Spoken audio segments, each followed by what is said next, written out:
एक स्क्रीन झाली, दुसरी स्क्रीन झाली, तिसऱ्या स्क्रीनवर आपण पोहोचतोय. 50 लोक लाईव्ह आलेले आहेत. बाकीच्यांना पण रिक्वेस्ट आहे, फास्ट फास्ट. काही नाही, आणि मी काही तुम्हाला शिकवणार नाही, आपण चर्चा करणार आहोत. त्या चर्चेतनं काहीतरी चांगला आउटपुट येईल ही अपेक्षा राहील. प्लीज आपण सुरू करूया. सुरुवातीला आपल्याला याच्यावर चर्चा करायची आहे की विद्यार्थ्यांना वर्गात शिकवताना आपल्याला काय अडचणी येतात. आता ज्यांना बोलायचं त्यांनी अनम्यूट करून सांगायचं. जसं मी तुम्हाला सांगतो की अडचणी म्हणजे कशा, आता मला बाकी गोष्टींशी घेणं नाही, मला फक्त वर्गात काय अडचणी येतात याच्याबद्दलच मला चर्चा करायची आहे. जसं की उदाहरणार्थ, विद्यार्थी वर्गात लक्ष देत नाहीत. दुसरं, विद्यार्थी वर्गात शांत बसत नाहीत. तिसरं, जबाबदारीने वागत नाहीत. चौथं, घरी दिलेले कामं वेळेत पूर्ण करत नाहीत. अशा ज्या तुमच्या तक्रारी आहेत त्या तुम्ही सांगा आणि तिथून आपलं सेशन सुरू होईल. सांगा, तुम्हाला ज्यांना सांगायचं सांगू शकतात. सुरू. अनम्यूट करा. हा, Joshi sir, Vivek Joshi sir, unmute करा आणि सांगा. काय फार अवघड प्रश्न नाहीये, सगळ्यांसाठी सांगतोय, आपल्याला चर्चा करायची. हा सर, यस सर.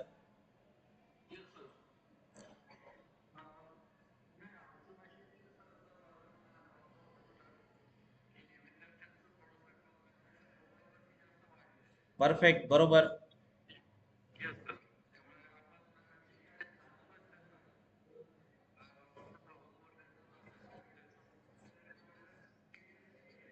एकदम बरोबर. बरोबर, थँक्यू. हा, पुन्हा बाकीचे. दर्शन पेंढारकर. बिंदास बोला सर, हे सेशन इंटरॅक्टिव्ह आहे आणि इथे काही कोणी मोठा लहान असं नाही, आपल्याला चर्चेतनं सोल्युशन काढायचं आहे आणि 100% सोल्युशन येईल. बोला सर. बरोबर.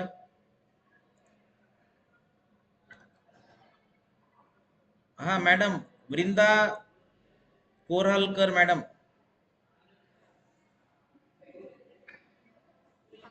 हा मॅडम, यस.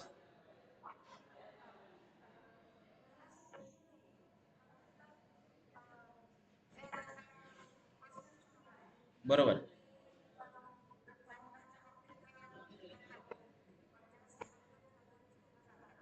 हम्म,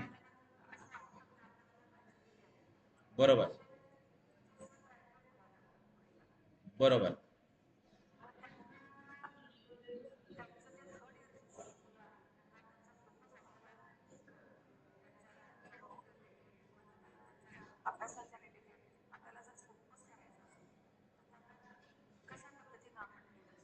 बरोबर. बरोबर. त्यानंतर इथे मला प्रोफेसर शिंदे, नवनाथ बी शिंदे सर दिसत आहे. Sir, yes. तुम्हाला टीचिंग लर्निंग मध्ये विद्यार्थ्यांकडून काय अपेक्षित होतं किंवा काय अडचणी येतात?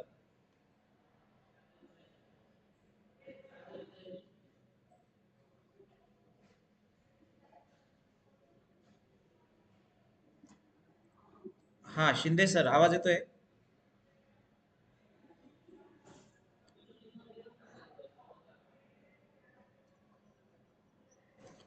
ओके, सरांपर्यंत आवाज पोहोचतोय पण काहीतरी टेक्निकल इश्यू आहे. हरकत नाही. त्यानंतर अनिता साळुंके मॅडम.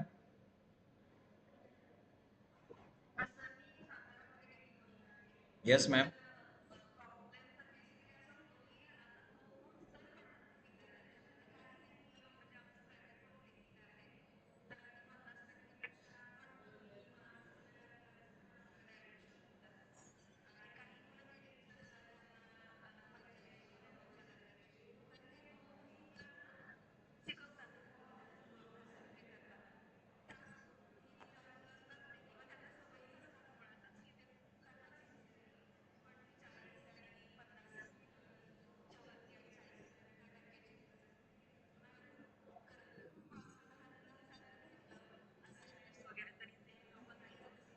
अगदी अगदी बरोबर.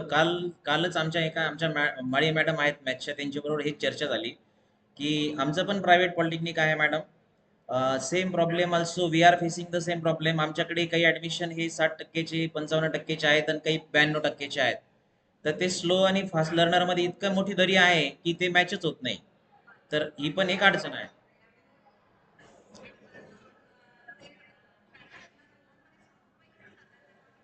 अगदी अगदी बरोबर सांगतो.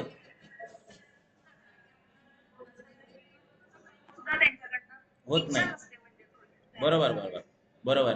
तर तुम्ही जे आता सगळ्यांनी ज्या अडचणी सांगितल्या, तर मी तुम्हा सगळ्यांना मित्र म्हणू शकतो. तर मित्रांनो, मी बी तुमच्यासारखाच आहे, मी काही वेगळा नाही आहे. आणि मी का मराठी भाषा निवडली, की थोडंसं प्रत्येकाला आहे ना, नाही म्हटलं तरी इंग्लिशचा थोडासा प्रॉब्लेम असतो. माझा जो अनुभव आहे मी तो शेअर करणार आहे, दॅट्स ऑल.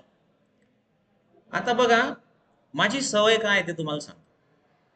कारण बघा, आता कालच आमच्या एका सरांशी मॅडमांशी माझी चर्चा झाली, मुलं वर्गात खूप आवाज करतात.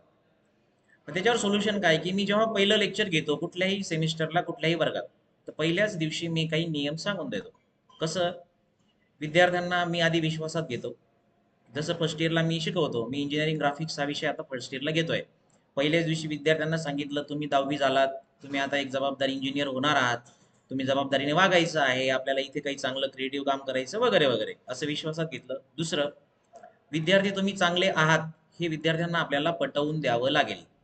तिसरं, आपल्या अपेक्षा सांगून द्यायच्या. जशी माझी अपेक्षा, आता बघा, आजचं हे सेशन मध्ये माझी अपेक्षा होती सगळ्यांनी कॅमेरे ऑन करावेत. निम्म्यापेक्षा जास्त कॅमेरे ऑन आहेत. हे मी जर तुमच्याकडनं करून घेतलं, मी काही कोणालाही काही वाईट बोललो नाही, मी रिक्वेस्ट केली. आजही बाकीच्यांचे व्हिडिओ ज्यांचे बंद आहेत त्यांना मी आताही रिक्वेस्ट करतो, की तुम्ही तुमचे कॅमेरे ऑन करा. ठीक आहे, तुम्ही कामात असाल, बिझी असाल, हरकत नाही, ते चालू द्या, कॅमेरेज ऑन करा. मग हे जे मी तुमच्याकडून करून घेतलं ना, हे मी मुलांना सांगतो, की ज्यावेळी मी टीचिंग करायला सुरुवात करेल, ज्यावेळी मी बोलायला सुरुवात करेल, तुमच्या हातात कुठलीही गोष्ट नसायला पाहिजे, तुमचे हात मोकळे पाहिजे आणि तुमचे सगळ्यांचे, समजा माझ्या वर्गात 60 विद्यार्थी आहेत, 120 डोळे माझ्याकडे पाहिजे. ही माझी पहिली कंडिशन असते. मी एका विद्यार्थ्याकडे बघून नाही, सगळीकडे बघून शिकवतो. त्याच्याने काय होतं, विद्यार्थ्यांना कळतं हे सर सगळीकडे बघताय. आणि असं जेव्हा आपण सवय लावू, आता सवय काही एका दिवसात लागत नाही, हळूहळू ती सवय लागते. माझा हा पहिला नियम आहे. त्यानंतर विद्यार्थ्यांना सांगितलेलं असतं, की मी बोलत असताना जसं माझ्याकडे बघाल तसं वर्गात पूर्ण 2 तास, प्रॅक्टिकल असेल तर, किंवा 1 तास, पूर्ण वर्ग शांत पाहिजे. पिन पडली तरी आवाज यायला पाहिजे, इतकी शांतता पाहिजे. त्यानंतर पहिल्याच दिवशी मी सांगून देतो, की घरी दिलेलं काम त्या दिवशी पूर्ण करावं लागेल. पूर्ण जर नाही केलं, दुसऱ्या दिवशी अपूर्ण असेल, मी वर्गातून तुमच्या पालकांना फोन लावेल, पालकांना सांगेल यांना घरी काम दिलं होतं त्यांनी काही पूर्ण केलं नाही. आणि हे मी जेवढं नुसतं फक्त पहिल्या दिवशी बोलत नाही, पुढच्या 8-10 दिवस या प्रॅक्टिसेस करतो. एखाद्याने होमवर्क करून नाही आणला, त्याला विचारून घ्यायचं सोल्युशन, तुझं का बरं नाही आहे. मग विसरलो, लाईट नव्हती, मोबाईलला नेटवर्क नव्हतं, वगैरे वगैरे कारणं असतात मुलांचे काहीतरी. मग पालकांना एक फोन लावायचा, पालकांना फोन लावायचा आणि सांगायचं असं असं असाइनमेंट दिली होती, यांनी केलेली नाहीये. पालकांपर्यंत या गोष्टी जेव्हा पोहोचतात, तर तुम्हाला सांगतो 99% रिझल्ट आपल्याला मिळतो. दरी आहे, या सगळ्यांमुळे काय होतं, आपला प्रयत्न असतो शिकवण्याचा, आपण पहा प्रामाणिकपणे शिकवतो, पण काही जणांना कळतच नाही. काही जण पुढे चालतात, काही मागे चालतात, त्याच्याने काय होतं, आपली चिडचिड होते, त्या प्रमाणात रिझल्ट येत नाही, आपले वरिष्ठ आपल्याला विचारतात, मग चिडचिड होऊन आपलं शिकवण्याकडचं कॉन्सन्ट्रेशन कमी होतं. मी स्क्रीन शेअर करतो आणि आपण युट्यूबला जाण्याचा प्रयत्न करू. हा, तुमच्या समोर लाईव्ह चाललंय. आता समजा तुम्हाला स्क्रीन दिसत असेल ना.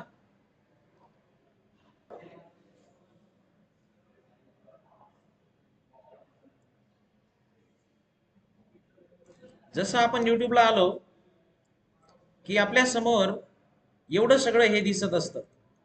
आता तुम्हाला ते कॉमेडी वाटेल, इकडे झापूक झुपूक, इकडे बेस्ट ऑफ किशोर, जसं मी सर्च करेल, इकडे जगमाल का वध, इथे मध्येच रील्स, इथे काहीतरी आहे चाललंय, हे सगळं चाललंय, बरोबर आहे. आता तुम्ही म्हणाल सर आपलं सेशन टेक्निकल आहे, तुम्ही काय लावलंय. अहो, आपण जेव्हा मुलांना सांगतो ना तुम्ही युट्यूब सर्च करा, ते जेव्हा युट्यूबला जातात ना, तर हे ते जे सर्च केलेलं असतं त्यांच्या समोर येतं. तर काय होतं माहिती का, थोडस मी स्टॉप करतो. अडचणी काय असतात, की आपली फार तळमळ आहे, की विद्यार्थ्यांना हा व्हिडिओ द्यावा, विद्यार्थ्यांनी पाहावा, पण ती लिंक व्हिडिओ युट्यूबला जेव्हा विद्यार्थी जातात ना ते सर्च करायला, त्यांना हे एवढे ऑप्शन्स भेटतात ना, तर ते व्हिडिओ बाजूलाच राहतो, विद्यार्थी दुसरंच सर्च करायला लागून जातात. ऑलरेडी मी जे नाव वाचलंय, तर बघा विद्यार्थ्यांची मेंटॅलिटी बघा. वर्गात ते पूर्ण वेळ शांत बसू शकत नाही, पूर्ण क्षमतेने ऐकू शकत नाही, त्यांच्या मनामध्ये वेगळे विचार असतात, हे आपल्याला मान्य करावं लागेल. विद्यार्थी इथून घरी गेल्यानंतर त्यांच्या हातात मोबाईल आहे, त्यांना इथनं गेल्यानंतर टाइमपास आहे, मोबाईलमधल्या सगळ्या प्रकारच्या गोष्टी आहेत, आणि त्याच्यानंतर त्यांना जेव्हा वेळ मिळेल तेव्हा ते अभ्यासाला लागणार आहेत हे तुम्ही गृहीत धरा. आपण त्यांना घरी फोर्सफुली किंवा आपण त्यांना घरी कंट्रोल करू शकत नाही. मग असं सगळं असताना जेव्हा ते युट्यूब ओपन करणार आणि युट्यूबवर जेव्हा परत अशा काही गोष्टी भेटतील त्यांना टाइमपासच्या, तर ते आपल्या व्हिडिओपर्यंत पोहोचणार. म्हणजे मी व्हिडिओ बनवले, भरपूर व्हिडिओ बनवले आणि फक्त युट्यूबला टाकून ठेवले, आणि मुलांना जर म्हटलं की तुम्ही आता हे व्हिडिओ बघून तुम्ही लर्निंग करा, तर त्याच्यात पण अडचण काय आहे ते बघूया. आता समजा आपण युट्यूबला गेलोत,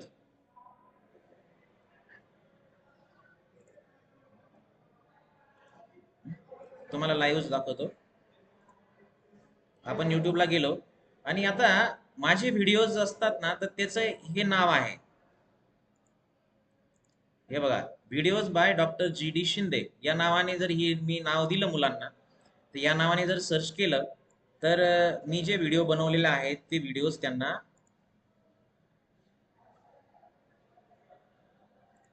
तिथपर्यंत ते पोहोचतात. हे बघा इथे.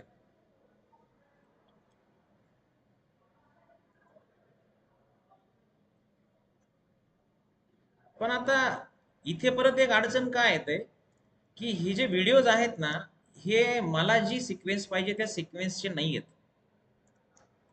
मला अपेक्षित आहे इंजिनिअरिंग ग्राफिक्स समजा मला शिकवायचं आहे, सुरुवातीलाच मला टाइप्स ऑफ लाईन्स शिकवायचं आहे, तर इथे वरती टाइप्स ऑफ लाईन्स आलंच नाही, वेगळंच काहीतरी आलंय. इथे परत त्या विद्यार्थ्यांना काय करावं लागतं, सर्च करावं लागतं. ही आपली अडचण आहे. बरं, मध्येच ते तर वेगळेच कोणतेतरी व्हिडिओ येतात, त्याच्यात पण मध्येच दुसरं नॉन टेक्निकल मटेरियल येऊन जाईल. मग आपण जरी व्हिडिओ बनवून युट्यूबला टाकले तरी अडचण ही आहे की ती सिक्वेन्स मिळत नाही, आणि प्रत्येक व्हिडिओची लिंक वेगळी असणार आहे. याच्यावर सुद्धा आपल्याला सोल्युशन काढायचं. मग आता आतापर्यंत आपण चर्चा केली वर्गातले प्रॉब्लेम, त्याच्यानंतर त्याच्यावर सोल्युशन काय आहे. मी तुम्हाला काय बोललो की विद्यार्थी त्यांच्या मूड प्रमाणे शिकतात, त्यांच्या मूड प्रमाणे जर आपण त्यांना मटेरियल दिलं तर ते करतात. मग विद्यार्थ्यांचा मूड झाला रात्री 1 वाजता व्हिडिओ पाहून शिकायचा आहे, तर रात्री 1 वाजता त्याला व्हिडिओ बघितला त्याने, तर आपण जे वर्गात शिकवतो हे त्याला तेव्हा मिळायला पाहिजे. म्हणून आपण युट्यूबचा व्हिडिओ बनवला, युट्यूबला आपण तो अपलोड केला, पण आपण जे सांगू ती सिक्वेन्स त्याला मिळायला पाहिजे. इथपर्यंत तुम्हाला कळालं असेल. येत आहे थोडंसं आपण इंटरॅक्टिव्ह घेऊ. इथे लक्ष्मीकांत जाधव सर आहेत. सर मी काय बोलतोय, थोडासा रेफरन्स लागतोय की जे डोक्यावरनं जाते मला सांगा. बरोबर ना सर? हा, म्हणजे कसं असतं की मी फक्त बोलत राहील आणि बस झालं, सेशन झालं, यापेक्षा थोडं आपण इंटरॅक्टिव्ह घेऊ. दर्शन सर, पेंढारकर सर, बरोबर चाललंय ना जे चाललंय ते? अनम्यूट करा. हा, यस. ओके. ओके. तर आपले हे अडचणी आहेत, आपण YouTube पर्यंत पोहोचलो, व्हिडिओ बनवला.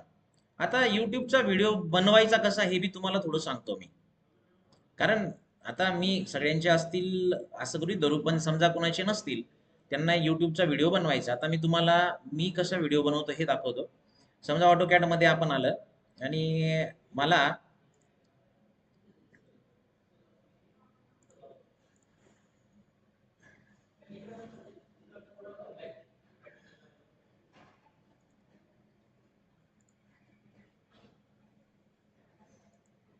विद्यार्थ्यांना हे शिकवायचं आहे. म्हणजे आता जे आपले मॉडर्न टूल्स जे आहेत ना, ज्यामध्ये की बा शिकवण्यासाठी तुम्ही मॉडर्न टूल्स वापरा, तर त्यातला हा एक प्रकार आहे की जर मी एक मिनिट त्याला,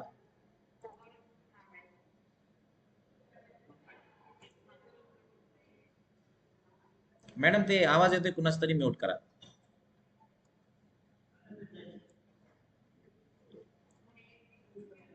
हा, कुणाचा तरी आवाज येतोय, मॅडम म्यूट करा.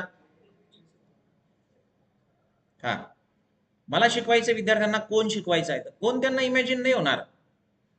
कारण 10वी जरी झालेले विद्यार्थी असतात त्यांच्या डोक्यात वेगळंच काहीतरी असतं. आपण त्यांना प्रिझम म्हटलं ना, त्यांना काय आठवतं माहितीये का, ते एक असं त्रिकोण असतो आणि त्यातनं ते लाईट गेल्यावर त्याच्यातून 7 रंग बाहेर पडतात, त्याला ते प्रिझम म्हणतात. आता आपला प्रिझम वेगळा आहे. मग हा कोण मला शिकवायचा आहे, मग हा कोण मी काढला ऑटोकॅड मध्ये, याला मी असं फिरवू शकतो, याला सांगू शकतो हा टॉप व्ह्यू आहे, हा फ्रंट व्ह्यू आहे, हे मी सांगू शकतो.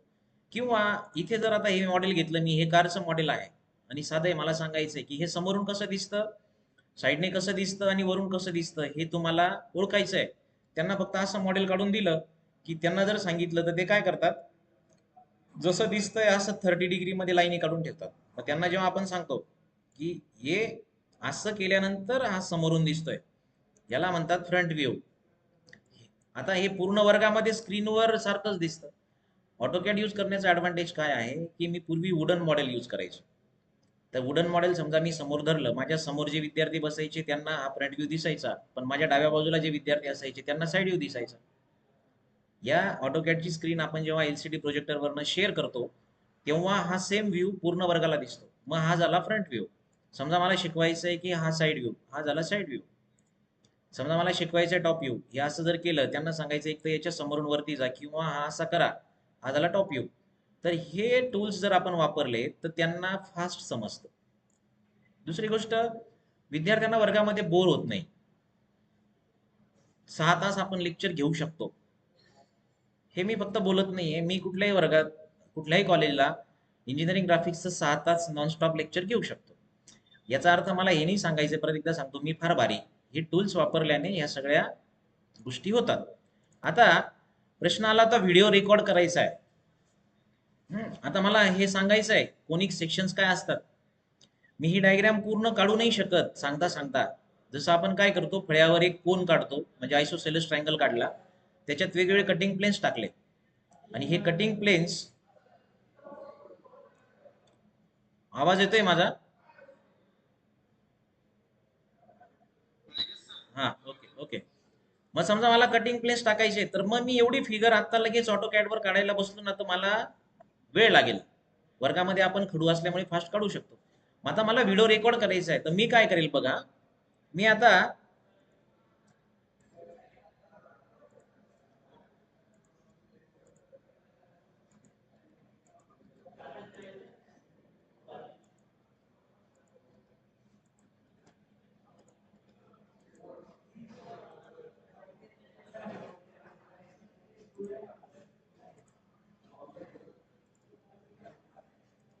मी काढलेली फिगर पूर्ण डिलीट केली.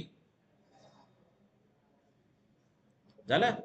आता मला शिकवायचे विद्यार्थ्यांना, तर मी काय करेल, माझं हा व्हिडिओ जेव्हा मी रेकॉर्ड करेल तेव्हा माझं रेकॉर्डिंग सिस्टम स्क्रीन रेकॉर्डिंग चालू करून देईल आणि इथे फक्त आता मी कंट्रोल झेडचा वापर करेल. मग आता विद्यार्थ्यांना मी सांगेल की कोण आपल्याला फ्रंट व्ह्यू मध्ये कसा दिसतो, तर एक आयसोसेलस ट्रायंगल दिसतो. तर हा आयसोसेलस ट्रायंगल असा काढला. त्यानंतर समजा हा कोन असा इथून कट केला. Cutting plane should be parallel to the base of the cone. असा असा जर कट केला, ही जी रेड लाईन दिसते, तर असा कट केल्यानंतर इथे जर आपण वरून बघितलं ना, हा वरचा पोर्शन जर रिमूव्ह केला, जो सेक्शन आपल्याला दिसेल त्याला म्हणतात सर्कल. बघा मी काय केलं होतं, काढलेली फिगर मी डिलीट डिलीट करत आलो ना, आता अंडू करतोय कंट्रोल झेड. त्यानंतर समजा एक इन्क्लाइन अशी लाईन काढली, this cutting plane should cut all the generators of the cone and should be incline to axis of the cone. असं जर असेल, यातनं जर कोन कट केला आणि हा वरचा पोर्शन जर काढून घेतला, तर हा जो इथे सेक्शन तयार होईल याला म्हणतात इलिप्स. त्यानंतर समजा आपण एक कटिंग प्लेन घेतलं, this cutting plane should be parallel to one of the generator of the cone. असं जर कटिंग प्लेन असेल, यातून जर हा कोन कट केला आणि जर याचा आपण आता टॉप व्ह्यू बघितला, तर आपल्याला जो कर्व मिळेल त्याला म्हणतात पॅराबोला. या पद्धतीने आपण बोलतो त्या पद्धतीने कंट्रोल झेड करून आपण मोठ्या मोठ्या डायग्राम अशा काढू शकतो. असा व्हिडिओ आता तुम्हाला मी मी ऑलरेडी रेकॉर्ड केलेला एक व्हिडिओ तुम्हाला दाखवतो, म्हणजे तुमच्या लक्षात येईल की व्हिडिओ कसे रेकॉर्ड करायचे. नमस्ते दोस्तों, इस वीडियो में हम कॉनिक सेक्शंस एंड इलिप्स, वैसे ही इसेंट्रिसिटी, ये सब देखने वाले हैं. इनके बेसिक कॉन्सेप्ट. मी लँग्वेज हिंदी वापरलेली आहे, कारण फक्त मराठी जर आउट ऑफ स्टेटला प्रॉब्लेम येतो आणि इंग्लिश ग्रामीण भागातल्या विद्यार्थ्यांना फारसं व्यवस्थित समजत नाही. त्यापेक्षा आपला इंटेन्शन हा पाहिजे की मुलांना कुठल्या भाषेत व्यवस्थित कळेल. आता हा व्हिडिओ हे बघा, हा कोन घेतला, कोनचा व्हिडिओ घेतला. आता हा कोन एक्सप्लेन करतोय. सर्कल के सेंटर तक एक लाइन बनाते हैं, जिसे कहते हैं एक्सिस ऑफ कोन.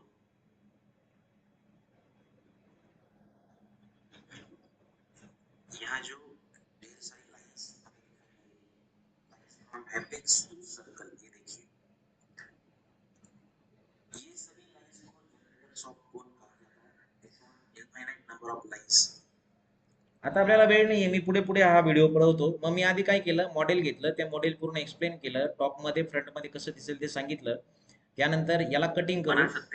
इथे पुढे गेल्यानंतर तुमच्या लक्षात येईल बघा इथे त्याला त्या आपण स्लाइस टाकून त्याला कट केलंय. त्याचा फ्रंट व्ह्यू टॉप व्ह्यू हे बघा असं स्लाइस टाकलंय. जर हे स्लाइस असं टाकलं पॅरलल टू द बेस तर इथे काय तयार होईल, सर्कल. हे इथे दाखवलेलं आहे असं. तर काय होतं, या सगळ्या एड्समुळे, या सगळ्या टीचिंग एड्समुळे, एक मिनिट, या सगळ्या टीचिंग एड्समुळे काय झालं, त्यांना मॉडेल कळालं आणि ते मॉडेल कसं कट केलं हे पण कळालं. आणि त्याच्यानंतर मग कुठून कट केल्यानंतर सर्कल तयार होतं, कुठे कट केल्यानंतर पॅराबोला इलिप्स तयार झाला, हे त्यांना प्रॉपर कळालं. आणि हा व्हिडिओ मी तयार केला. म्हणजे आता तुम्हाला लक्षात आलं असेल व्हिडिओ तयार कसा करतात. कंट्रोल झेड आणि कंट्रोल वाय या दोन कीज वापरून आपल्या जेवढा स्पीड पाहिजे त्या स्पीडने आपण व्हिडिओ तयार करू शकतो. झाले, व्हिडिओज तयार झाले. तुम्ही युट्यूब चॅनल तयार केलं, युट्यूब चॅनलला सगळे व्हिडिओ अपलोड केले. आता अडचण ती आली की विद्यार्थ्यांना जेव्हा पाहिजे त्या सिक्वेन्सने ते व्हिडिओ बघता यायला पाहिजे. मग त्यासाठी ब्लॉग हे सोल्युशन आहे. आता ब्लॉगचं काय ते आपण बघूया पुढे.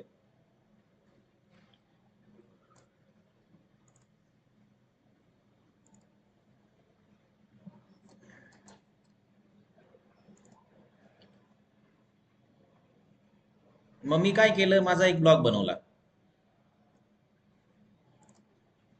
ब्लॉगचं नाव आहे माझ्या, ही तुम्हाला शेअर करून देतो, drgdshinde.mp.wordpress.com असं नाव आहे. मी काय करत असतो, हे सेम नाव विद्यार्थ्यांना वर्गात शेअर करतो, विद्यार्थ्यांना सांगतो वापर कसा करायचा ते. मग आता इथे आपण आलो, इथे मी ते नाव टाकतोय, टाकलं. इथे माझा ब्लॉग आला. आता या ब्लॉगवर हे बटन्स आहेत. आता काही जणांनी ब्लॉग बनवलेलेच असतील. ब्लॉगने एक फायदा होतो, आपले अचिव्हमेंट्स आपल्याला अबाउट मी लिहिता येतं. इथे सुरुवातीला अबाउट मी आलेला आहे. विद्यार्थ्यांना कळतं, म्हणजे बघा आदरयुक्त भीती कधी निर्माण होते, विद्यार्थ्यांना जेव्हा कळतं की सरांचा अनुभव 22 वर्षाचा आहे, आपल्या जन्मापूर्वीपासून सर इंजिनिअरिंग ग्राफिक्स शिकवत आहेत, त्यांच्या सरांचं PhD झालंय, हे झालंय, ते झालंय, त्यांनी पेपर लिहिलेले आहे त्यांच्या, असं तसं, तिथून तो आदर निर्माण होतो. तर ह्या आपली स्वतःची स्तुती करण्यासाठी नव्हे, पण लोकांना कळण्यासाठी हे गरजेचं आहे. मग हे पहिलं अबाउट मी आहे. माझ्या काही अचिव्हमेंट्स असतील, त्या अचिव्हमेंट्स इथे ठेवलेल्या आहेत. जसं की माझ्या खूप जुने, म्हणजे 2006-07ला काहीतरी माझ्या 2 विद्यार्थ्यांना इंजिनिअरिंग ड्रॉइंगमध्ये 100 पैकी 100 मार्क मिळाले होते. मी काहीतरी कॉन्फरन्समध्ये कुठं पेपर पब्लिश केले. त्यानंतर माझं मॅनेजमेंटने फेलिसिटेशन केलं, मला ते चांदोड भूषण पुरस्कार मिळाला, वगैरे वगैरे वगैरे. हे तिथे मी लिहून ठेवलंय. गॅलरी, हे काही आपल्या पर्सनल पण फोटो असतात यामध्ये गॅलरीमध्ये. यातनं मुलांना कळतं की सरांचं थिंकिंग काय आहे, ही व्यक्ती कसं वागते. आपण जे म्हणतो ना की सरांनी, मुलांनी आपला रिस्पेक्ट करायला पाहिजे, तर त्याच्या मागचे हे काही कारण असतात. त्यानंतर इथे पुढे काही सोशल ऍक्टिव्हिटीज असतात कॉलेजच्या, त्या टाकून ठेवायच्या. ज्यांनी, जसं की आम्ही हे कुठे एखाद्या कार्यक्रमाला आपल्याला आमंत्रण दिलेलं असतं, किंवा हे आपण कनेक्ट स्कूलच्या अंतर्गत नाही का, हे विद्यार्थ्यांबरोबर आपण चर्चा करतो, किंवा आपले काही अल्युमिनी असतात. त्यानंतर आपण काही सोशल ऍक्टिव्हिटी करतो, जसं आमच्या शेजारी इथे एक चंद्रेश्वरीचा डोंगर आहे, तिथे आम्ही झाडांचं संवर्धनासाठी मेसाच्या अंतर्गत कार्यक्रम केले. याच्या गोष्टी टाकून ठेवायच्या, ह्या आपल्यासाठी पण कामाच्या आहेत. आणि सगळ्यात महत्वाचं, हे फक्त सपोर्टिव्ह होतं, सगळ्यात महत्वाचं बटन हे आहे आपलं, व्हिडिओज बाय डॉ.जी.डी. शिंदे. या बटनवर क्लिक केलं, इथे खाली तुम्हाला व्हिडिओज दिसतील. कोणते व्हिडिओज आहेत हे, तर हे व्हिडिओज जे मी तुम्हाला सांगितलेत ना आता, ते सगळे व्हिडिओज. आणि इथे हे व्हिडिओज सगळे सिक्वेन्सने आहेत. बघा तुम्ही, पहिला आहे introduction to my YouTube channel. इथे जर क्लिक केलं तर माझं यूट्यूब चॅनलचं इंट्रोडक्शन सुरू होईल. त्याच्यानंतर ज्यांना माहीत आहे इंजिनिअरिंग ग्राफिक्स हा विषय सगळ्यांनाच असतो फर्स्ट इयरला, तर सगळ्यात महत्त्वाचं किंवा सगळ्यात सुरुवातीचा टॉपिक असतो टाइप्स ऑफ लाईन्स. इथे टाइप्स ऑफ लाईन्स आहेत, इथे व्हिडिओ आहे, इथे लिंक क्लिक करा, टाइप्स ऑफ लाईन्स येतील. ॲरो हेड कसा काढतात ते दिलेलं आहे इथे, ॲरो हेड. आता आपण व्हिडिओ बनवतो, मी तुम्हाला इथे क्लिक करून दाखवतो. व्हिडिओ बनवताना फक्त टीचिंग एड्सच पाहिजे आणि ऑटोकॅडच पाहिजे असं काही नाहीये. काही ठिकाणी आपण, थांबा मी इथे ना, ते ऍड येतील, मी इकडनं दाखवतो तो.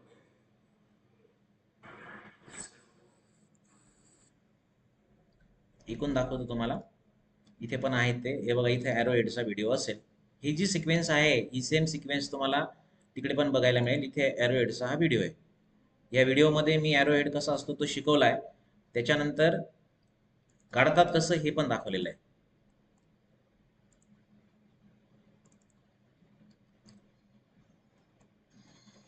कारण विद्यार्थ्यांना एखादी कृती करून दाखवली ना, विद्यार्थ्यांना ते सोयीस्कर जातं. विद्यार्थ्यांना आपण फक्त सांगतो लाईनवर कशी काढा, हे असं पाहिजे तसं पाहिजे. एखादा विद्यार्थी म्हटला सर मला नाही काढता येत, काढून दाखवता का, तेव्हा आपल्याला काढून दाखवता यायला पाहिजे.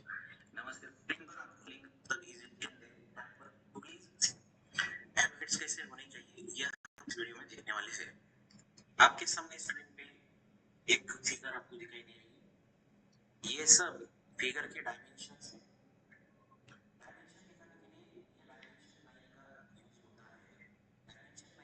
एंड में यहाँ प्रॉपर एरोहेड होना जरूरी है. एरोहेड बनाने के प्रोपोर्शंस होते हैं. ये आपके सामने एरो दिखाई दे रहा है. अगर हम इसे विड्थ ऑफ एरो कहेंगे तो यहाँ से कहना होगा. विड्थ और लेंथ में रिलेशन होता है. लेंथ ऑफ एरो लगभग 3 टाइम्स विड्थ होना चाहिए. यहाँ से डिस्टेंस इसे विड्थ कहा जाता है. यहाँ से इसे लेंथ ऑफ एरो कहा जाता है. Length of arrow width K 3 times होना चाहिए. एरो पूरा भरा हुआ मतलब सॉलिड फील्ड होना चाहिए. ऑन पेपर एरोहेड बनाने का आता एरो कसा काढतात ऍक्च्युअली हे पण इथे मी काढून दाखवलंय. इजी तरीका इस तरह एक लाइन बनाइए. यहाँ से थोड़ा टिल्ट करके इसके टिल्ट करके एक छोटी लाइन बनाइए. इस दिशा में भी एक छोटी लाइन बनाइए. ये इस तरह कनेक्ट कर दीजिए. या पद्धतीने काय होतं आता हे असं दाखवल्यामुळे तर विद्यार्थ्यांना एक मिनिट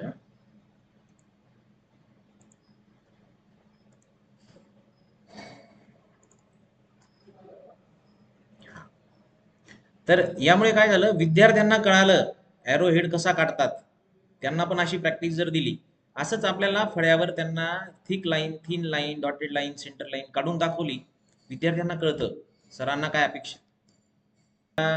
आपण यातून एक गोष्ट कळाली असेल की व्हिडिओ कसे बनवतात.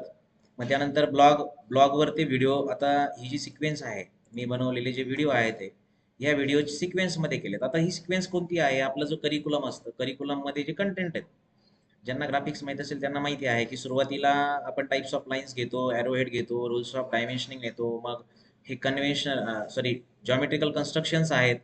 मग त्याच्यानंतर इलिप्स कसा काढतात पॅराबोला हायपरबोला ही सगळी सिक्वेन्स आहे आणि ही सगळं सिक्वेन्स त्या ब्लॉगवर टाकलेली.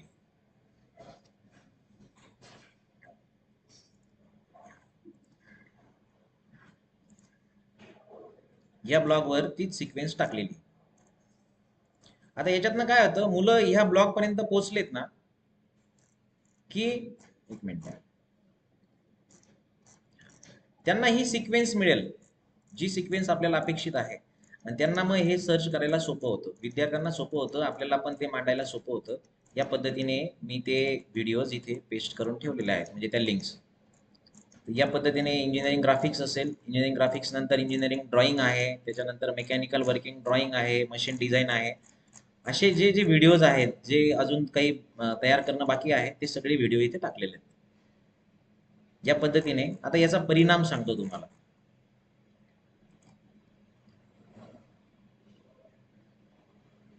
समजा एखाद्या दिवशी मी नसेल कॉलेजला सुट्टीवर असेल माझं लेक्चर दुसरं कोणीतरी घेईल ठीक आहे हरकत नाही घेतलं. पण माझं लेक्चर जर माझ्याच विषयाचं व्हावं आणि मीच शिकवावं असं जर हवं असेल that is possible for me. काय माझे एक टेक्निकल असिस्टंट येतील ते लॅपटॉप घेऊन जातील कुठलाही लॅपटॉप घेऊन जाऊ द्या LCD नेऊ द्या. त्यांनी त्या ब्लॉगवर गेले तिथून जो व्हिडिओ आहे जो व्हिडिओ त्यांना सांगितलेलं असतं सर इथपर्यंत झालाय हा पुढचा व्हिडिओ घ्या ते व्हिडिओ लावून देतात. मुलांना 2 वेळा व्हिडिओ दाखवला मुलं ते व्हिडिओ बघून शिकू शकतात. हा ठीक आहे. तर ब्लॉगवर त्या सिक्वेन्सने जर आपण ते व्हिडिओ पेस्ट केले तर मुलांना पण ते व्हिडिओ व्यवस्थित कळतात. इथपर्यंत झालंय. आता तुम्ही सगळे बेस्ट टीचर आहातच. तुम्हाला शिकवणं हे माझं इंटेन्शन नव्हतं. व्हिडिओ कसे बनवावेत व्हिडिओ कसे जिवंत असायला पाहिजे इंटरॅक्टिव्ह कसे असायला पाहिजेत हा एक विषय होता. दुसरी गोष्ट, व्हिडिओची लिंक सिक्वेन्सने आपण विद्यार्थ्यांना कशी द्यायची? आपल्या ब्लॉगची लिंक दिली तरी विद्यार्थ्यांपर्यंत सगळे व्हिडिओ पोहोचायला पाहिजे. आता त्या मॅडमांनी विचारलं होतं की आमच्या वर्गात खूप काही स्लो लर्नर्स आहेत. तर आपण जेव्हा, माझ्या मते साळुंके मॅडमांनी विचारलं होतं, तर आपण जेव्हा वर्गात असतो, आपण एकदा शिकवतो, आपण एकदा शिकवल्यावर काही विद्यार्थ्यांना कळालं, त्यांनी काढायला सुरुवात केली, पण काही विद्यार्थ्यांना नाही कळालं. त्यासाठी काय ऑप्शन आहे? आता बऱ्याच जणांच्या खिशात मोबाईल असतोच जनरली. ठीक आहे, काही विद्यार्थ्यांकडे नाही आहे, शेजारच्याचा मोबाईल घेऊन आपण त्याला देऊ शकतो. त्याला सांगायचं हेडफोन घाल, हा व्हिडिओ तू बघून घे. याच्याने काय होतं, बाकी समजा एक 10 विद्यार्थ्यांना नाही कळत आहे, 50 विद्यार्थ्यांना कळालाय, 50 विद्यार्थ्यांबद्दल आपलं डिस्टर्ब नाही होत. 50 विद्यार्थ्यांना आपण पुढचा प्रॉब्लेम शिकवू शकतो. जो स्लो लर्नर आहे त्या स्लो लर्नरला तो व्हिडिओ बघून सगळं समजतं.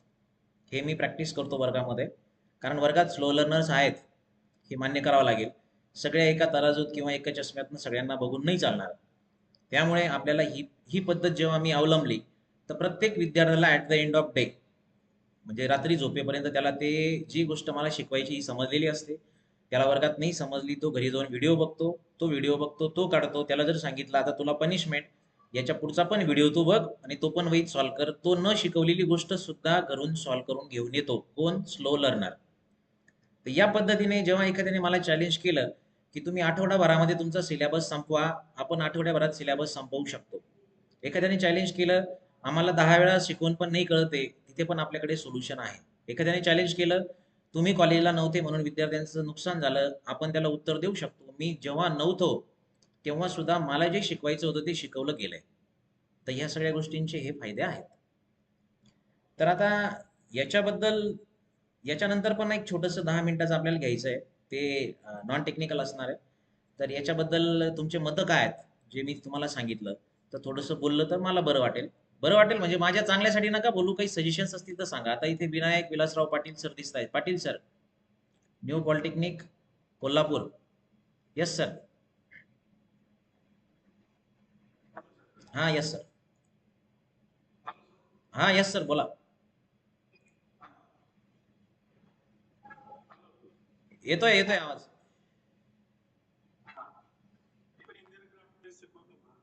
क्या बात आहे.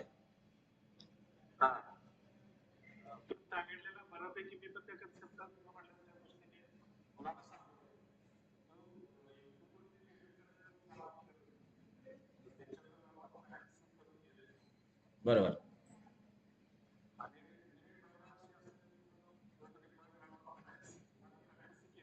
बरोबर. हो. बरोबर.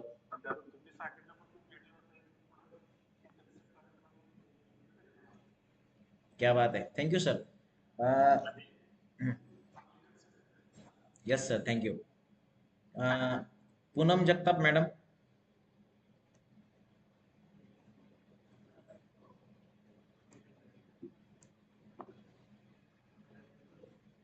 ठीक आहे, त्यांच्या पुढे आवाज जात नाही. हां, साळुंके मॅडम.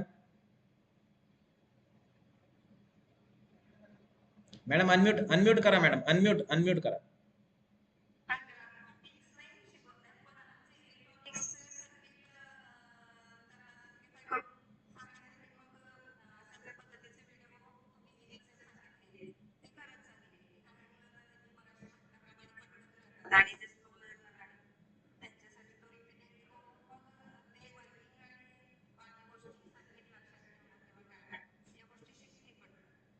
बरोबर. तुम्ही जे बोलला होतात की माझ्या वर्गात 50% पण विद्यार्थी आहे आणि 90% पण आहे, त्याच्यासाठी हे बेस्ट सोल्युशन आहे.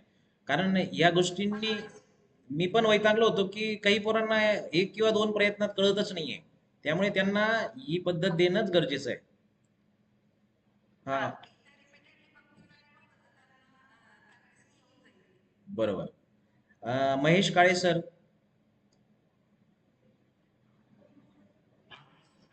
नमस्कार.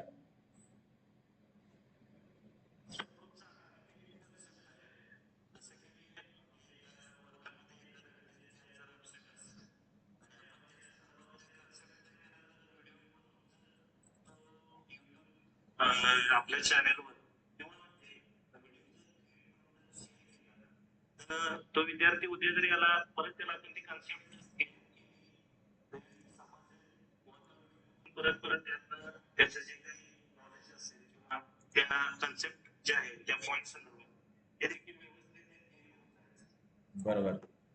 हा, तर सगळ्यांनी ही प्रॅक्टिस केलीच असेल की सगळेजण युट्यूब वापरत असतील. फक्त युट्यूब बरोबर आपण ब्लॉगवर जर ह्या सगळ्या लिंक शेअर केल्या, तर जसं आपलं इंडेक्स असते टेक्स्टबुक किंवा रेफरन्स बुक मधली, तशी इंडेक्स विद्यार्थ्यांना दिसेल आणि त्यांना सर्चिंग सोपं जाईल. हे मला ऍडिशनल सांगायचं होतं. तर इथे बरेच जण आहेत, जसं की पाटील सर असतील किंवा साळुंके मॅडम असतील. बरेच तर माझ्यापेक्षा सिनियर दिसत आहे मला. तर इथे एवढे सिनियर फॅकल्टी असताना एवढं सगळ्यांनी रिस्पॉन्स करून ऐकून घेतलं, त्याबद्दल सगळ्यांचे पहिले धन्यवाद. आपला अजून सेशन संपलेलं नाहीये. काल काय झालं की काल माझे एक सहकारी आहेत. हा, बोला बोला सर. हॅलो. हा, हे ब्लॉग आणि इंडेक्स जे सांगितलं ते खूप छान होतं. तुमचे ब्लॉगचे लिंक आणि युट्यूबचे कोऑर्डिनेटर्सकडे द्या व्यक्तिगत, म्हणजे आम्हाला ते बघता येतील आणि त्याचं स्वतःचं ते यस सर, यस सर. मी तुम्हाला सेशन संपण्याच्या वेळी परत एकदा स्क्रीनवर दाखवतो. तुम्ही नोट डाऊन पण करून घ्या आणि मी कॉर्डिनेटरकडे पण देतो. हो, मी परत शेअर करतो. तर हे झालं हे मुलांच्या बद्दल सेशन. आता काल माझे एक मित्र आहेत, ते म्हटले की सर म्हणे हे तर होईल, टीचिंग लर्निंग तर आयुष्यभर चालणार आहे, पण शिक्षकांना पण काहीतरी सांगा की जेणेकरून ते एन्जॉय करतील. आता मी माझ्याबद्दल सांगतोय की मी फार ग्रेट आहे असं नव्हे. अं, फक्त माझ्या काही अनुभव तुम्हाला शेअर करतो की मी वर्गात जाताना किंवा वर्गात मी एन्जॉय करतो. 6 तास मी नॉनस्टॉप शिकवू शकतो, विद्यार्थ्यांना बोर न होता. तर एन्जॉय कसा करायचा की मी हे सगळे टूल्स वापरतो, विद्यार्थ्यांना समजतं. आपल्याला आनंद कधी येईल, मला जे सांगायचं आहे हे विद्यार्थ्यांना कळालं की विद्यार्थ्यांना चेहरा त्यांचा फुलतो, त्यांना काढता येतं, सुंदर लाईनवर काढतात ते, मग आपल्याला आनंद होतो. या आनंदाच्या जोरावर मी 6 तास शिकवू शकतो. तर माझे ते सहकारी बघत असतात की शिंदे सरांच्या चेहऱ्यावर कधी उदासीन असते, तर ते म्हणे सर तुम्ही जे लाईफ जगतात हे पण इतरांशी थोडंसं शेअर करा. तर हा तसा नॉन टेक्निकल पार्ट आहे. तर तरी तुमच्याशी शेअर करतो, बघा कुणाला काही फायदा होत असेल तर. ते आमचे जे पारखे सर म्हणून आहेत, त्या पारखे सरांनी सांगितलं म्हणून मी ऍड केलं. आयुष्यात आनंदी जगण्यासाठी शिक्षकाने स्मार्ट एड्स, म्हणजे जे असे एड्स आहेत त्यांचा वापर करावा. दुसरी गोष्ट, फक्त श्रीमंती म्हणजे समाधान नसतं, हे लक्षात घ्या. तिसरी गोष्ट, कुणाशी तुलना करू नका. प्रत्येक व्यक्ती त्याच्या त्याच्या क्षेत्रामध्ये बाप माणूस असतो. चौथी गोष्ट, रिकाम्या वेळेत काहीतरी उद्योगधंदे करा, अदर काहीतरी ऍक्टिव्हिटीज करा. बऱ्याच जणांचा इथे अडचण असेल, काही नवे लोक असतील, काही प्रायव्हेट पॉलिटेक्निक असतील, कुठे काही अजून काही अडचणी असतील, तर आपण 6-8 तास कॉलेजला राहिल्यानंतर बाहेर आपल्याकडे वेळ असतो, त्याचं काहीतरी युटिलायझेशन करा. पुढे, दररोज घाम येईपर्यंत कुठलं तरी स्पोर्ट्स निवडा. घाम यायला पाहिजे. मग त्याच्यात तुम्ही पायी चाला, सायकलिंग करा, व्यायामशाळेत जा, फुटबॉल खेळा, व्हॉलीबॉल खेळा, टेनिस खेळा, कबड्डी खेळा, खो खो खेळा, किंवा तुम्हाला जे आवडत असेल ते. दिवसातनं एकदा तरी घाम यायला पाहिजे, एवढी एक्सरसाइज करा. मेडिटेशन करणं गरजेचं आहे. जसं आता न्यू एज्युकेशन पॉलिसी प्रमाणे आपला सिलेबस जर आपण बघितला, त्याच्यामध्ये कंटेंट आहे वाय म्हणजे योगा अँड मेडिटेशन. तसंच इसेन्स ऑफ इंडियन कॉन्स्टिट्यूशन हे पण आहे. तर मेडिटेशनने आपण रिलॅक्स होतो. आता मी विद्यार्थ्यांचं मेडिटेशन घेतो. कसं घेतो तुम्हाला दाखवतो, एक मिनिटात. वर्गात जेव्हा मी एंट्री करतो, तर एंट्री केल्या केल्या आपलं लगेच टीचिंग सुरू नाही होत. एक तर आपण काय करतो, अगोदरच्या शिक्षकांचा जो फळ्यावर जे काही असेल, एक तर ते, एक मिनिट हा, ते डस्टरने पुसतो, किंवा एलसीडी प्रोजेक्टर लावायचं ते पिन लावतो. तेवढ्या वेळात 2-3 मिनिटं विद्यार्थ्यांना वेळ मिळतो. तो वेळ मिळाला ना, त्या वेळात मी काय करतो हे बघा.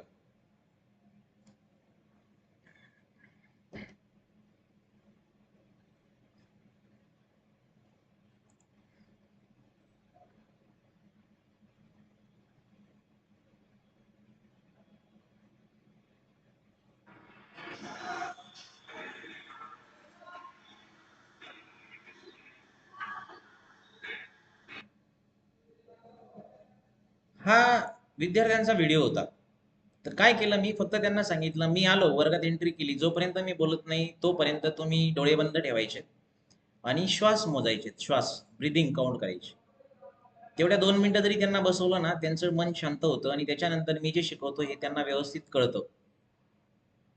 हे मी अनुभवलंय. मी असं करतो. तर मेडिटेशन असं करून घ्या विद्यार्थ्यांचं. तसंच आपण सुद्धा करा मेडिटेशन. रोज सकाळ संध्याकाळ 10 मिनिटं जर आपण बसलं शांतपणे, तर आपल्याला त्याचा भरपूर फायदा होतो. त्यानंतर मोबाईलचा वापर आपण सुद्धा कमी करायला पाहिजे. आपण वर्तमानात जगायला पाहिजे. त्याच्यानंतर जेव्हा जेव्हा वेळ मिळेल तुम्ही प्रवास करा. कधी 15 दिवसाचा वेळ जर मिळाला, कोणाला जर वाटत असेल आपण फोर व्हीलरवर चांगला प्रवास करू शकतो. इथनं निघालं तर उज्जैन, भोपाळ, तिथून पुढे कोटा, राजस्थान, पंजाब, अमृतसर, तिथनं जम्मू, श्रीनगर, तिथनं लेह, तिथून पुढे मनाली, कुलू, सिमला, दिल्ली, हरिद्वार, पुन्हा राजस्थान, अशा पद्धतीने आपण प्रवास करू शकतो. तुम्ही म्हणाल असाच का करायचा? जेव्हा आपण वेगळे राज्य बघतो, वेगळे लोक बघतो, जेव्हा त्यांचे प्रॉब्लेम बघतो, तेव्हा आपल्याला कळतं की आपण त्यांच्यापेक्षा खूप समाधानी आहोत. तसं मी आत्ताच बोललो, तुलना करायला नाही पाहिजे, पण कधी कधी गरिबाशी बी तुलना करा, आपल्याला त्याचा फायदा होतो. थोडक्यात म्हणजे हिंदीमध्ये म्हणणं आहे की आपण जिंदा दिल इंसान रहना चाहिए. नेहमी आनंदी राहायला पाहिजे. आणि अडचणी सगळ्यांना असतात, पण अडचणींवर सोल्युशन काढून जो जगतो तोच खरा माणूस असतो आणि त्यालाच खरा आनंद होतो. तर मी तुम्हाला एक व्हिडिओ शेअर करतो शेवटी शेवटी.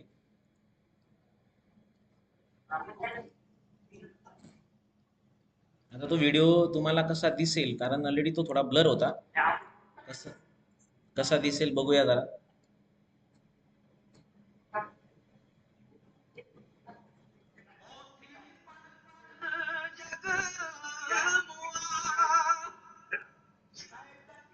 सर मॅडम कोणाच तरी मोबाईल हे माईक ऑन आहे तो बंद करा ना. Hello hello, Vrushali Gaikwad madam तुमचा माईक बंद. हा, थँक्यू.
पुन्हा एकदा रिक्वेस्ट असेल, 1 मिनिटासाठी व्हिडिओ ऑन करा, आपल्याला सेशन संपवायचं आहे.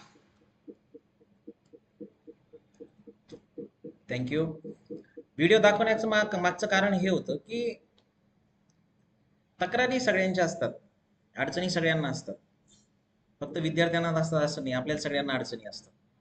अडचण मला हे अडचण, मला हे अडचण, मला हे अडचण, माझं असं असं असं आपण जर असं म्हणत राहिलो, कायम असं रडकं जर असलं, तर तसे निगेटिव्ह व्हायब्रेशन्स आपल्यातनं निघतात, तसं वातावरण आपल्या भोवती तयार होतं.